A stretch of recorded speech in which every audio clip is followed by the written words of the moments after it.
Continuons ce matin notre méditation sur l'Évangile de Jean. Nous avons vu au cours des dernières semaines cette section, l'introduction que nous appelons le prologue, les 18 premiers versets de son Évangile. Ce matin, nous entrons maintenant dans l'histoire, en quelque sorte, qui se manifeste à travers le témoignage de Jean-Baptiste. Alors, je vous invite à prendre avec moi l'Évangile de Jean, chapitre 1er, à partir du verset 19. Et notre texte aujourd'hui nous amènera jusqu'au verset 28. Jean 1, 19 à 28.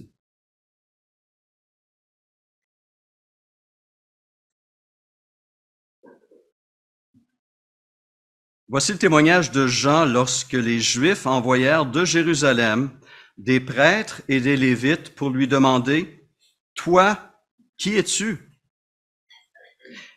Il déclara et sans restriction affirma « Moi, je ne suis pas le Messie ».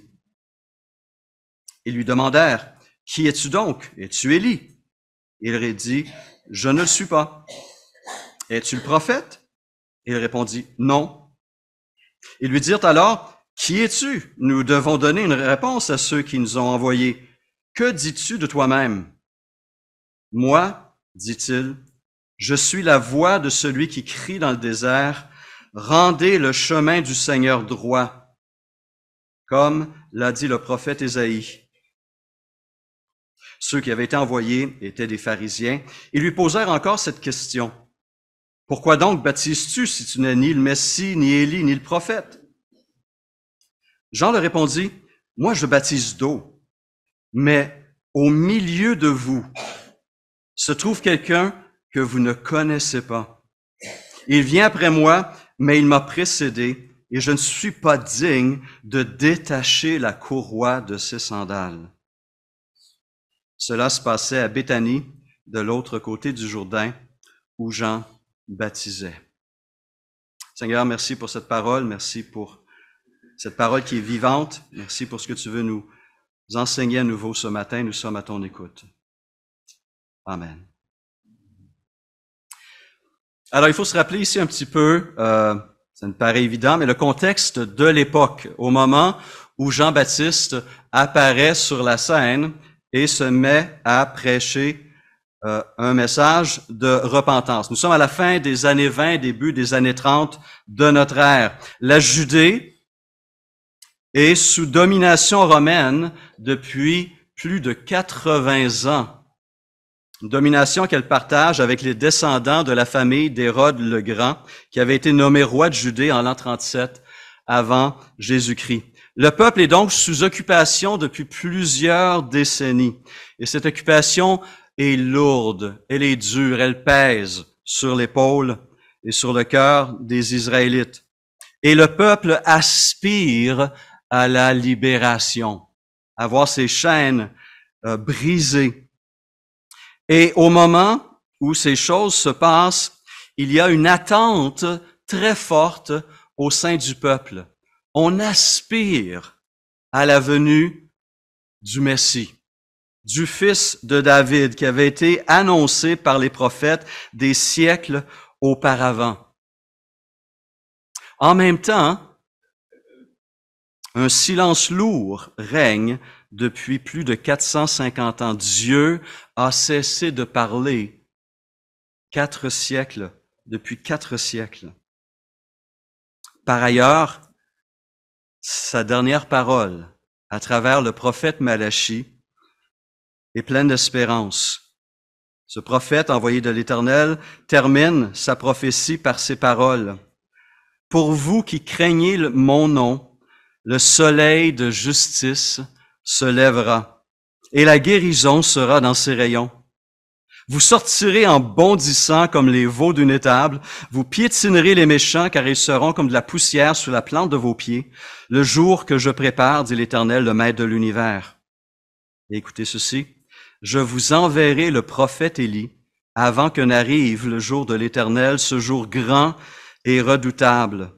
Il ramènera le cœur des pères vers leurs enfants et le cœur des enfants vers leurs pères, de peur que je ne vienne frapper le pays de destruction. Puis 450 ans de silence. Et puis voilà qu'après tous ces siècles, une voix se fait entendre.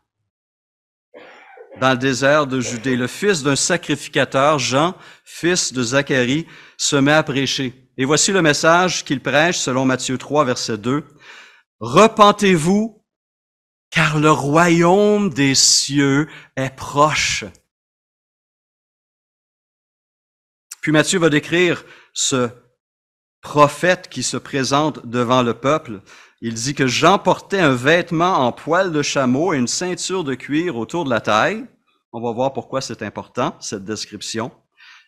Et Matthieu ajoute que les habitants de Jérusalem, de toute la Judée, de toute la région du Jourdain, se rendaient vers lui, reconnaissant publiquement leurs péchés.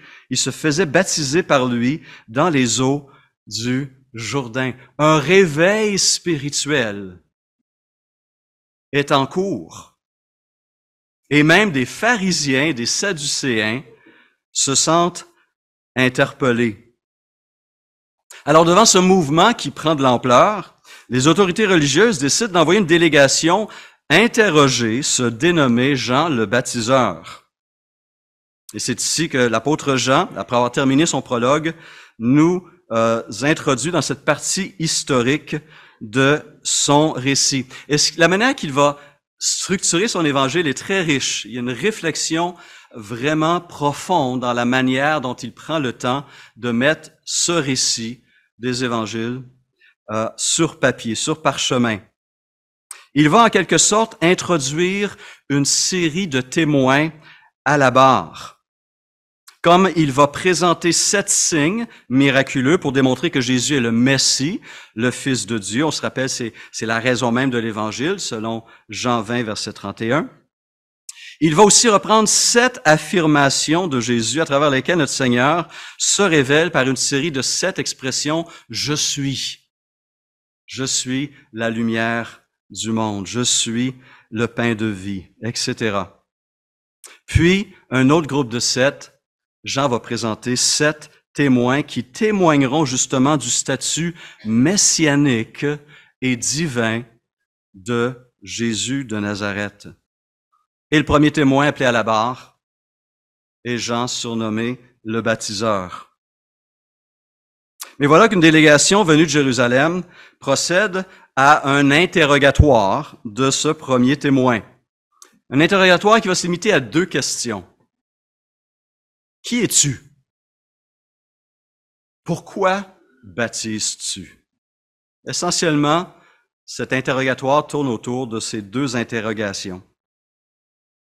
Alors, on lit les évangiles, on connaît les évangiles, on sait que les pharisiens, les scribes, les docteurs de la loi, les chefs religieux, c'est comme les différents sondages, les chefs religieux sont très bas dans l'opinion des gens aujourd'hui.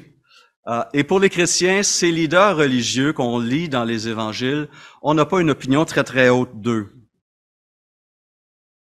Mais on doit se rappeler qu'à l'époque où ces choses se passent, les prêtres et les lévites étaient quand même des responsables religieux très respectés par la population en général. Et ils avaient une responsabilité importante. Ils étaient en quelque sorte les gardiens de la foi, faut le rappeler. Et ils devaient examiner tout nouvel enseignement. Après tout, on se rappelait les mises en garde de Moïse, par exemple, dans sa loi, Deutéronome 18, 20. Si un prophète a l'arrogance de dire en mon nom une parole que je ne lui ai pas ordonnée, ou de dire ou parle au nom d'autres dieux, il sera mis à mort. Il y a un risque de faux prophètes qui cherchent à détourner le cœur du peuple de Dieu ou apporter des mensonges. Des siècles plus tard, le grand prophète Zacharie parlera des derniers jours et lorsque Dieu viendra pour purifier le pays, il va mentionner la réaction des faux prophètes à ce moment-là. Il dit ceci en Zacharie 13,4. « Ce jour-là, les prophètes rougiront chacun de leur vision quand ils prophétiseront, et ils ne mettront plus un manteau de poil pour tromper. » Manteau de poil. n'est-ce pas? Description ici de Jean-Baptiste. Pourquoi? Parce que plusieurs prophètes, vrais et faux, avaient en quelque sorte repris le style vestimentaire typique d'un grand prophète d'Israël, le prophète Élie, qui est décrit justement de cette manière, habillé de cette manière particulière, et par la suite, cette façon de s'habiller était une façon de s'identifier comme prophète. Et voici qu'un homme se présente près du Jourdain, parle comme un prophète, s'habille comme un prophète et se met à prêcher la repentance et baptiser ceux qui se repentent de leurs péchés. Qui est-il? Serait-ce le Messie tant attendu? Donc, les dirigeants religieux prennent leur rôle au sérieux, font preuve de diligence et envoient cette délégation pour faire enquête. Ici, j'ouvre une parenthèse parce que cette pratique, on a une opinion peut-être négative des chefs religieux, mais ce qu'ils font ici était important, était nécessaire. Et nous rappelle que nous aussi devons demeurer vigilants. Jésus avait mis en garde ses disciples contre ce danger qui est toujours présent aujourd'hui. Matthieu 24, 24. Il s'élèvera de faux Christ et de faux prophètes. Ils feront de grands prodiges et des miracles au point de séduire, s'il était possible, même les élus. Ça, c'est nous, ça. Un pouvoir de séduction. L'apôtre Jean reprendra cet avertissement dans sa première épître, chapitre 4. Bien-aimés, n'ajoutez pas foi à tout esprit, mais éprouvez les esprits pour savoir s'ils sont de Dieu, car plusieurs faux prophètes sont venus dans le monde. Et si on veut donner un exemple positif de croyants qui ont agi de cette manière-là, je pense, et je reviens constamment à ces Juifs de Bérée, n'est-ce pas?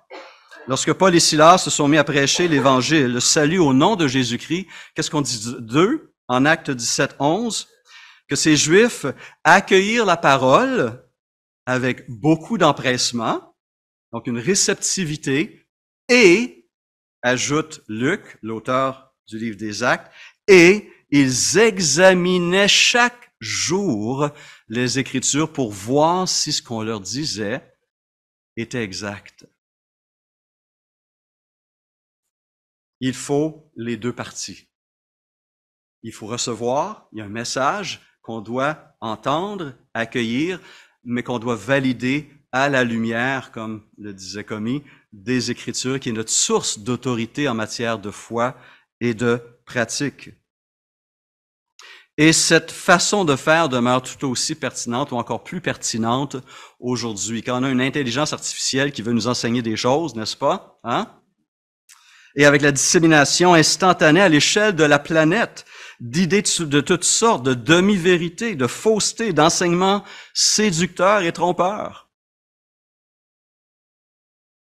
Des fausses doctrines comme l'évangile de la prospérité ou encore des prédictions fallacieuses sur le retour de Jésus-Christ, sur le salut. Toutes ces choses, ça pullule en ligne et dans certaines librairies. Donc, chacun d'entre nous avons un devoir de diligence, de vérification. Mais les responsables spirituels, les bergers, ont une responsabilité encore plus directe. À Tite, que Paul avait laissé à Crète, afin d'y organiser les églises nouvellement fondées, il rappelle que les anciens qu'il allait établir devaient être attachés à la parole, telle qu'elle avait été enseignée, afin d'être capable à la fois d'encourager les autres par la saine doctrine et de réfuter les contradicteurs. Tite lui-même, rappelle Paul, devait éloigner après un premier, un second avertissement, celui qui provoque des divisions, des schismes, des hérésies littéralement. Les bergers de l'Église ont donc une responsabilité spirituelle de veiller sur ce qui est véhiculé dans l'Église au nom de Jésus et de son Évangile. Ces chefs religieux envoient donc une délégation pour vérifier les choses. Et leur première question, t'es qui toi? Pour qui te prends-tu? Et la première question n'échappe pas. Il y a un sens ici, un mot qui n'est pas utilisé, mais clairement qui est omniprésent dans la question et dans l'esprit de ces envoyés. Qui prétends-tu être pour prêcher ainsi au peuple et les exhorter à changer de vie? Es-tu le Messie attendu? Parce qu'après tout, plusieurs prophètes dans l'Ancien Testament avaient annoncé la venue de ce Messie. Isaïe, chapitre 11, n'est-ce pas? Daniel qui en parle spécifiquement, utilise le terme Messie en Daniel 9. Ézéchiel avec ses visions qui présentent une dimension eschatologique à ce Messie. Et l'évangéliste Jean, plus que tout autre évangéliste, a vraiment souligné à quel point cette attente messianique était forte. Chapitre 1, verset 41, c'était un sujet de discussion en Galilée. Chapitre 4, en Samarie. Chapitre 5, en Judée. Les spéculations allaient bon train. Et déjà, un certain nombre de prétendus messies s'étaient déjà manifestés dans le passé. Il fallait donc rester vigilant. Et Luc, chapitre 3, verset 15, est un peu plus clair. Le peuple était dans l'attente et tous se demandaient en eux-mêmes si Jean n'était pas le Messie. La réponse de Jean-Baptiste ne laisse place à aucune ambiguïté. Il déclara, verset 20, et sans restriction affirma, « Moi, je ne suis pas le Messie. » OK, on vient de cocher une identité, c'est un X. OK. Les délégués reprennent alors leur interrogatoire, verset 21. Ils lui demandèrent, « Qui es-tu donc? Es-tu Élie? » Ah, pourquoi Élie? À cause des dernières paroles de Dieu à travers son prophète Malachie. Élie allait revenir. La réponse de Jean-Baptiste en laisse plus d'un perplexe. Verset 22, « Je ne le suis pas. » Alors là, on peut se gratter la tête un petit peu. Pourquoi? Parce que Jésus lui-même allait dire quelques mois plus tard, en Matthieu 11, « Tous les prophètes et la loi ont prophétisé jusqu'à Jean. Si vous voulez bien l'accepter, c'est lui, l'Élie, qui devait venir. » Mais Jean dit, « je ne le suis pas. » Il l'est ou il l'est pas? Tout dépend dans la façon dont on comprend cette annonce prophétique de Malachie. Jean-Baptiste n'est pas l'Élie au sens matériel ou personnel, cette même personne qui était amenée vivant au ciel dans un chariot de feu. Malheureusement, c'était comme ça qu'on avait compris la prophétie de Malachie, que cet Élie allait revenir physiquement, personnellement, sur terre. Mais on a annoncé la venue d'un Élie. Alors, comment interpréter ces paroles de Malachie? Eh bien, l'ange Gabriel nous donne la réponse. En Luc 1, 17, il dit ceci à son père, Zacharie, « Il marchera devant Dieu avec l'esprit et la puissance d'Élie pour ramener le cœur des pères vers leurs enfants et les rebelles à la sagesse des justes, afin de préparer pour le Seigneur un peuple bien disposé. » L'ange Gabriel fait référence au prophète Malachie. Et il dit qu'il viendra avec l'esprit et la puissance. Mais c'est à cause de cette fausse compréhension que Jean-Baptiste a dit qu'il n'était pas cet Élie revenu en chair et en os.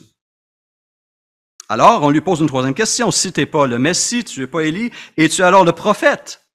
Notez bien qu'on parle du prophète, pas d'un prophète. Et de quel prophète fait-on? Moïse, qui avait annoncé un homme qui allait surgir du milieu du peuple, un homme comme lui, comme Moïse. Deutéronome 18. « Je ferai surgir pour eux du milieu de leurs frères un prophète comme toi, dit l'Éternel à Moïse, je mettrai mes paroles dans sa bouche et il leur dira tout ce que je lui ordonnerai. Plus tard, ce prophète allait être identifié au Messie promis. Donc, la question de ces chefs religieux qui viennent est un peu particulière aussi, parce que le Messie était identifié au prophète et cette identification était basée bibliquement. Jean-Baptiste répond non. Bon, ben là, c'est un peu compliqué, là, hein? On a une délégation qui vient de Jérusalem. On a posé 3 questions, puis à chaque fois, c'est non, non, non. Maintenant, ils savent qui il n'est pas, mais ça n'a pas répondu à la question, qui est-il alors? Hein? Alors, verset 22, lui dire donc, qui es-tu? Nous devons donner une réponse à ceux qui nous ont envoyés. Que dis-tu de toi-même? Et Jean-Baptiste va répondre ici en citant le prophète Ésaïe. Verset 23, « Moi, dit-il, je suis la voix de celui qui crie dans le désert, rendez le chemin du Seigneur droit, comme l'a dit le prophète Ésaïe. » Cette citation-là, ici, est importante. Elle se trouve au chapitre 40 du livre d'Ésaïe. Chapitre 40 qui commence une nouvelle section qui met l'accent sur le Messie à venir. Et ce texte, cette citation souligne le fait que ce qui est important, c'est pas le messager. L'important, c'est pas Jean-Baptiste, le porte-parole. C'est celui vers qui il pointe, celui qui vient, celui qui est déjà présent. Son rôle est de préparer l'arrivée du Messie et de pointer le peuple vers lui. Et c'est pourquoi cette citation au tout début de cette section d'Ésaïe est importante. Plus tard, dans cette section qui va jusqu'à la fin de son livre, chapitre 66, on nous parle de la venue du serviteur de l'Éternel, de loin sur lequel l'Esprit reposerait, et qui sera présenté comme un agneau qui allait donner sa vie pour les péchés du peuple. Et dans ce même chapitre 40, verset 5, on lit « Alors la gloire de l'Éternel sera révélée, et au même instant tout homme le verra. Oui, c'est l'Éternel qui l'affirme. » Après que cette voix ait parlé, cette voix ait crié, le Messie apparaît.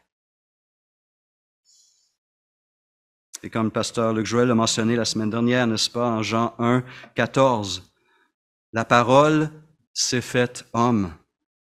Elle a habité parmi nous pleine de grâce et de vérité, et nous avons contemplé sa gloire, une gloire comme celle du Fils unique venu du Père. Ce sont ces vérités que Jean-Baptiste souligne. Mais en reliant aussi son ministère à la prophétie d'Ésaïe, Jean-Baptiste fait quelque chose d'important. Il témoigne que son ministère a le sceau divin, a l'approbation divine, et que ce qu'il fait, il le fait avec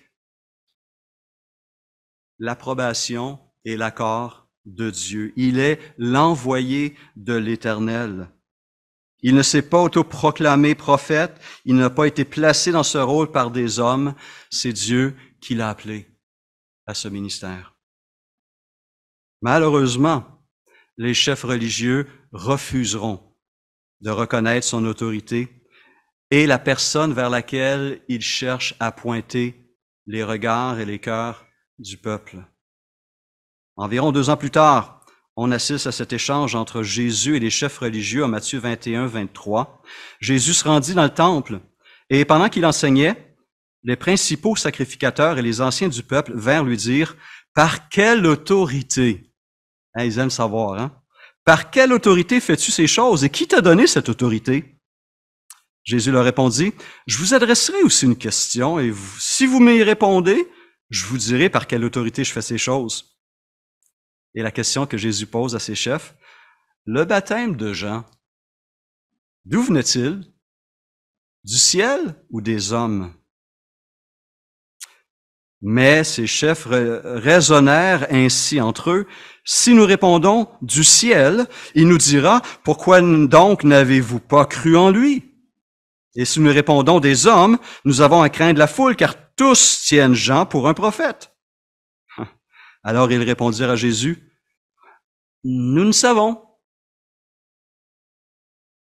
Et Jésus leur dit à son tour, moi non plus, je ne vous dirai pas par quelle autorité je fais ces choses. Une note dans la Bible, Vie Nouvelle, dit ceci. Les chefs religieux insistent pour que Jean révèle qui il est, puisque le peuple vit dans l'attente du Messie. Mais lui leur dit seulement pourquoi il est venu, pour préparer la voie au Messie. Les pharisiens ne comprennent pas ce qui est en jeu. Ils veulent savoir qui est Jean, alors que lui voudrait qu'ils sachent qui est Jésus. Qui est Jésus? Et donc, il lui pose cette deuxième question. Pourquoi baptises-tu alors, si tu n'es ni le Messie, ni Élie, ni le prophète? Il voulait remettre en question son ministère, cette autorité qu'il s'arrogeait de baptiser, et peut-être même la pratique elle-même. Pourquoi? Bien, le baptême d'eau par immersion, comme c'était pratiqué par Jean-Baptiste et ses disciples, n'était pas inconnu à l'époque où il a commencé à baptiser les Juifs qui venaient le voir. Les Esséniens, une secte du judaïsme, pratiquaient le baptême de purification, mais celui-ci était normalement réservé à des non-Juifs qui se convertissaient au judaïsme. Et donc là, voici que Jean-Baptiste baptise des Juifs, pas des non-Juifs, des Juifs. Et donc, ces pharisiens, ces chefs religieux veulent savoir de quel droit Jean-Baptiste, par cette pratique-là, traite-t-il en quelque sorte le peuple de Dieu comme des non-croyants, ayant besoin de purification. Et Jean ne répondra pas à leurs questions, mais il va à nouveau orienter son message vers la personne de Jésus-Christ. Et il va l'élever. Moi, je baptise d'eau, dit-il au verset 26, mais au milieu de vous, ce bout de phrase-là m'interpelle. Au milieu de vous se trouve quelqu'un que vous ne connaissez pas. Il vient après moi, mais il m'a précédé, et je ne suis pas digne de détacher la courroie de ses sandales. Cette première affirmation de Jean-Baptiste fait à la fois mal et est source de réjouissance. Au milieu de vous se trouve quelqu'un que vous ne connaissez pas. Le Messie est déjà là et vous n'êtes même pas au courant. Vous le savez, vous l'avez même pas vu, vous l'avez pas reconnu.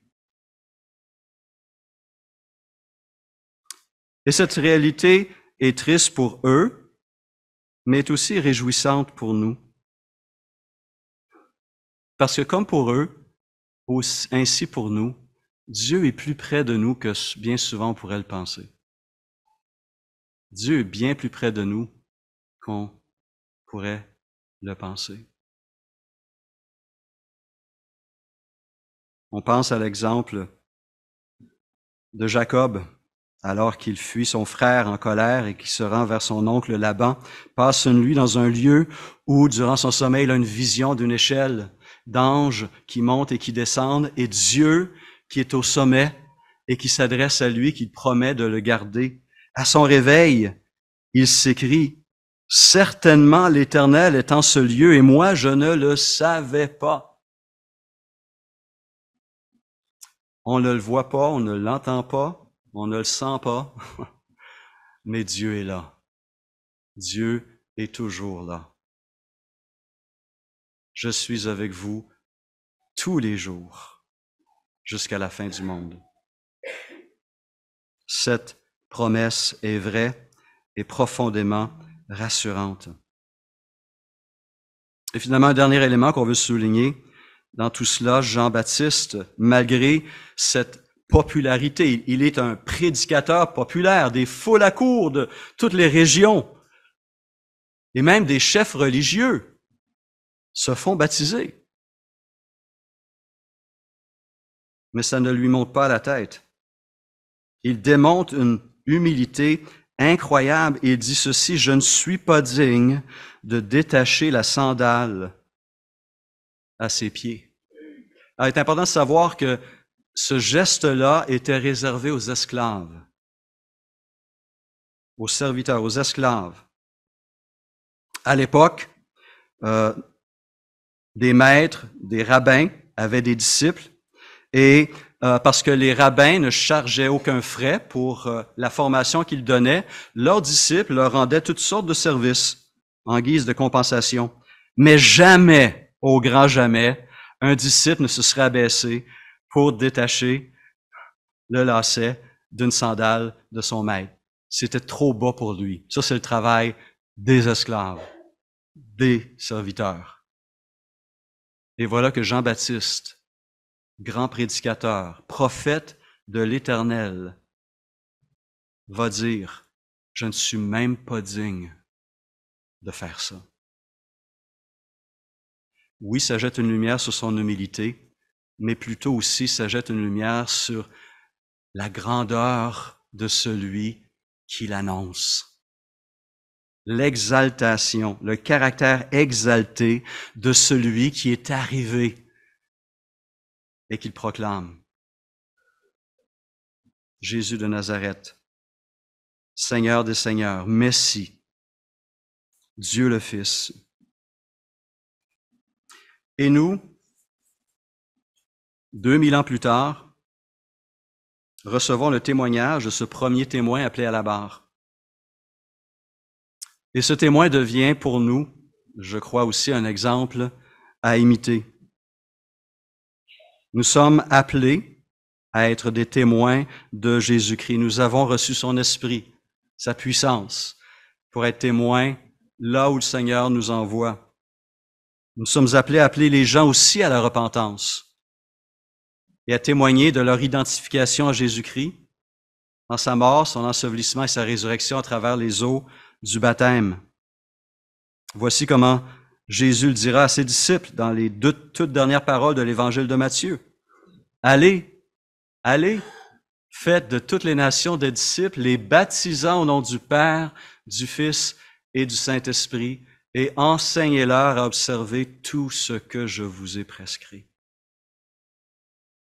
Donc, si nous sommes disciples de Jésus-Christ, c'est notre appel à être ses témoins et à faire connaître celui qui est si grand, ce seul Seigneur, ce seul Sauveur, ce Roi des rois, le Messie promis, celui qui nous sauve, qui nous délivre, qui brise nos chaînes, qui nous réconcilie avec notre Créateur, avec notre Dieu, et qui nous donne cette si belle mission de le représenter.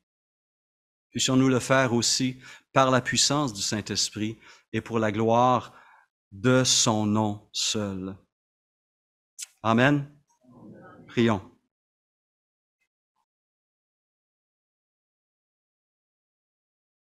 Merci Seigneur Jésus pour ce serviteur que tu as envoyé devant toi, qui a été fidèle à l'appel que tu as placé sur sa vie, qui n'a pas cherché la gloire ou les honneurs, simplement élever le nom de Jésus-Christ et préparer le cœur des gens à sa venue, à sa vie, à son œuvre, à sa mort, à son salut, à sa résurrection. Seigneur, cette tâche nous incombe à nous aussi aujourd'hui, 2000 ans plus tard. Il demeurera jusqu'à ton retour. Merci de nous avoir donné ce dont nous avons besoin pour être des témoins courageux, aimants et sages. Pour ton esprit qui nous habite. Enlève tout obstacle, s'il te plaît, dans nos cœurs, dans nos pensées. Chasse la crainte et remplis-nous d'un zèle pur, un zèle d'amour pour nos concitoyens, s'il te plaît, et pour leur salut. Que ta parole soit glorifiée, ton nom soit glorifié. Amen.